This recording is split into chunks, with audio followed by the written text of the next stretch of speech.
An y'a ye k'a fɔ mun kɔni ye Nations Unies ye ale bolofara min ɲɛsinnen don lakana ma n'o ye Conseil de sécurité ye o kɔni o y'a yira k'a fɔ ko MINUSMA u ka yamaruya baara n'a ka yamaruya sɛbɛn k'u tɛ lakurakuraya k'u ka baara banna Mali kɔnɔ. Aw minnu ye jateminɛlikɛlaw ye kɛrɛnkɛrɛnnenya la lakana kow kan yala i bɛ se ka mun fɔ ka ɲɛsin nin ko in ma? MINUSMA ka mandat lakɔrɔkɔrɔbaliya b'a yira n na k'a fɔ ko Conseil de sécurité y'a faamu sisan ko yɛlɛma dɔw de bɛ ka don diɲɛ kɔnɔ. O yɛlɛma ye jumɛn ye? Diɲɛmɔgɔw ɲɛ yɛlɛla. Jamana caman y'a faamu k'a fɔ ko bi ko a man kan jamana damadamanin k'i sigi New York ka diɲɛ kunkanko kuma fɔ k'a sɔrɔ jamanaw minnu kunkanko kuma bɛ ka fɔ k'a sɔrɔ olu hakilina ma ta ba la. Donc o b'a yira n na k'a fɔ ko ni jateminɛ kɛ ko yɛlɛma de bɛ ka don diɲɛ kɔnɔ. Ani tuguni nin wagati laban na mɔgɔ min bɛ jateminɛ kɛ o tun b'a faamu k'a fɔ kosɛbɛ ko MINUSMA ka mandat tun tɛ se ka lakurakuraya k'a sababu kɛ ministre des Affaires étrangères Ablaye Diop ale taara fo New York a yira k'a fɔ k'u t'a fɛ ko MINUSMA ka mandat ka lakurakuraya k'u tɛ jɛn n'a ye. Ni Conseil de sécurité tun y'a tugu k'a fɔ k'u bɛ MINUSMA ka mandat lakurakuraya ni MINUSMA tun ye baara daminɛ Mali kɔnɔ yan nɔ u ni Mali ɲɛmɔgɔw tun tɛna se ka bɛn fiɲɛ cogo si la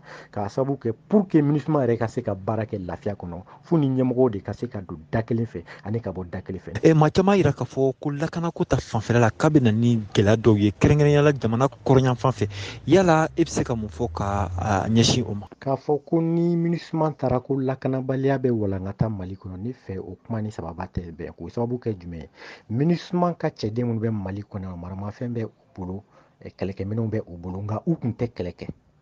Donc ne fɛ ni u taara a tɛna se ka kɛ kɔlɔlɔ ye Mali ma lakana hukumu kɔnɔna la. Ni jateminɛ kɛ i b'a ye k'a fɔ Barikani min tun bɛ yan ni Barikani tun bɛ kɛlɛ kɛ mɔgɔ caman y'a yira k'a fɔ ko ni Barikani taara ko lakanabaliya ko u bɛ walankata Mali kɔnɔ an y'a ye k'a fɔ o wagati kelen kɔnɔ lakanabaliya ma walankata nka lakana de sabatira dɔɔnin k'o sababu kɛ jumɛn ye o an ka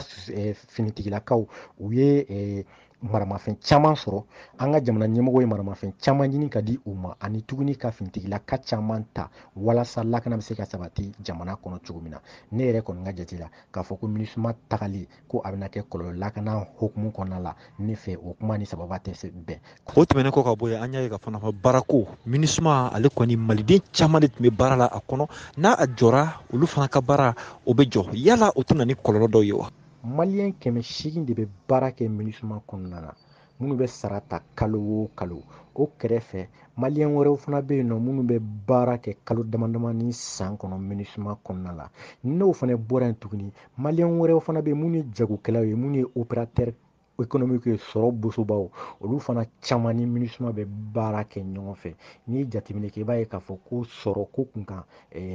nafolo ko kun kan MINUSMA tali a bɛ se ka kɛ kɔlɔlɔ ye nka n'i ye jateminɛ wɛrɛ kɛ tuguni i b'a ye k'a fɔ an bɛ wagati min na i ko bi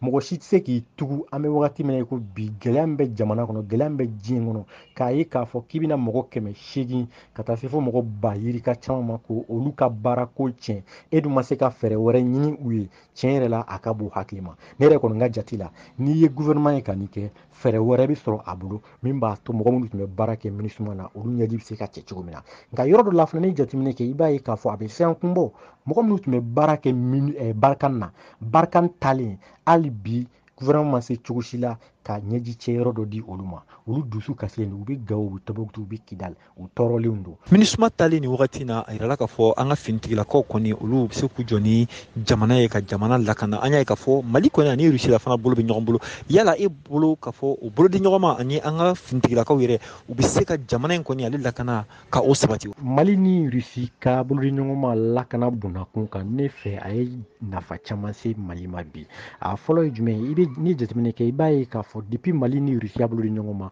maramafɛn caman sɔrɔla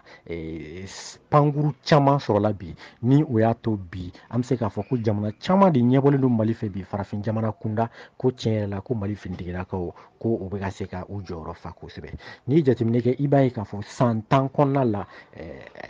MINUSMA ani Barikani olu ma se ka baara min kɛ bi san 2 kɔnɔna la Mali ni Russie ka jɛɲɔgɔnya lakana bonnakun kan o bɛ ka se ka o baara kɛ fɔlɔfɔlɔ la ni jateminɛ kɛ e tun b'a ye k'a fɔ ko kan kuturu de tun bɛ attaquer sɔrɔdasiw tun bɛ faga sɔrɔdasiw tun bɛ boli sɔrɔdasiw tun bɛ tunun u tɛ ye u su tɛ ye dugu kuturu kelen i tun b'a mɛn ko dugu bɛɛ cira mais bi n'i ye jateminɛ kɛ i b'a ye k'a fɔ ko camanba de bɔra o la bi a laban ye jumɛn i b'a ye k'a fɔ fana ko Mali ni Russie dɔrɔn bolo fana tɛ ɲɔgɔn bolo Mali ni jamana caman bolo bɛ ɲɔgɔn bolo min bɛ ka Mali dɛmɛ lakana bonnakun kan Turki bɛ o la Iran bɛ o la ani Chine bɛ o la donc an bɛ se k'a fɔ bi ko tiɲɛ yɛrɛ la mali ni Russie an ka jɛɲɔgɔnya lakana bɔnna kun kan a ye nafa lase an ma